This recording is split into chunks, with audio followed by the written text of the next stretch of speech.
Salam dan bahagia. Perkenalkan, nama saya Polikarpus Willy Brodus, guru fisika di SMA Negeri 10 Kupang, Provinsi Nusa Tenggara Timur. Video kita kali ini, kita akan mempelajari tentang perpindahan kalor. Sahabat pembelajar, pernahkah kita melihat fenomena perpindahan kalor berikut ini? Pada saat kita mengaduk teh atau kopi panas menggunakan sendok, tangan kita terasa panas, bukan? Ataukah pernahkah kita memasak air? Kira-kira bagaimana bisa air yang ada di bagian atas ikut mendidih? Dan ketika kita berada di api unggun, badan kita terasa panas, bukan? Untuk menjawab pertanyaan di atas, kita akan bahas melalui tujuan pembelajaran berikut ini, yaitu menjelaskan perpindahan kalor secara konduksi, konveksi, dan juga radiasi, serta menyebutkan contoh peristiwa perpindahan kalor tersebut dalam kehidupan sehari-hari. Sahabat pembelajar, perhatikan gambar berikut ini. Perpindahan kalor dapat dibagi menjadi 3 jenis berdasarkan medium perantaranya. 3 jenis perpindahan kalor tersebut adalah konduksi, konveksi, dan radiasi yang dijelaskan pada gambar di atas. Rambatan kalor api dari kompor ke panci adalah proses radiasi.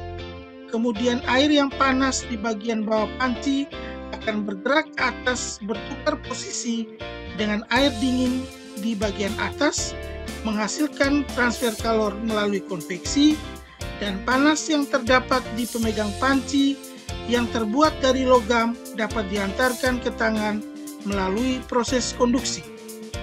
Untuk lebih memahami 3 jenis perpindahan kalor ini, kita akan bahas satu persatu.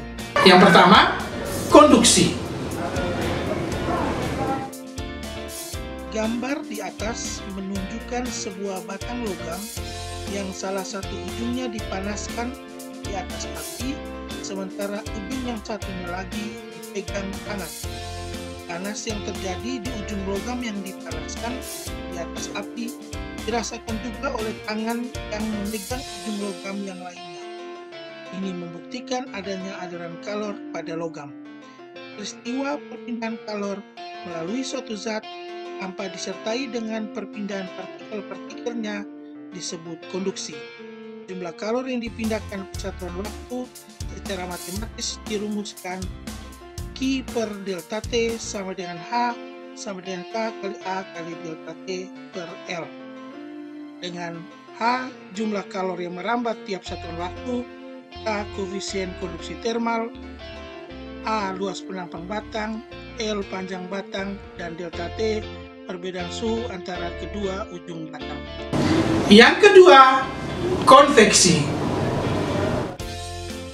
Saat kalian merebus air, maka akan terjadi aliran kalor dari air yang panas di bagian bawah dengan air yang dingin di bagian atas wadah. Peristiwa perpindahan kalor yang disertai perpindahan massa atau perpindahan partikel zat perantaranya disebut dengan aliran kalor secara konveksi.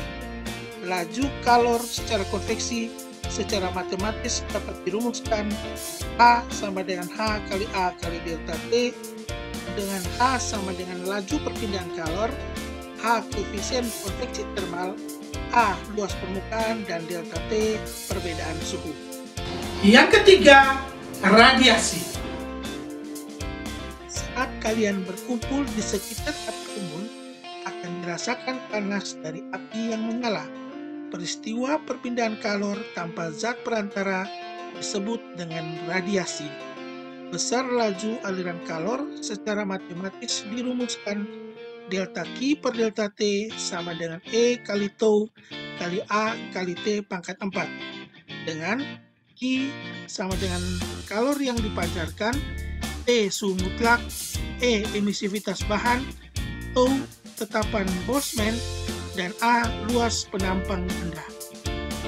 Demikian video pembelajaran kali ini. Semoga video ini memberikan manfaat untuk kita semua. Mari menguatkan ekosistem digital dengan berkarya dan berbagi untuk mewujudkan merdeka belajar.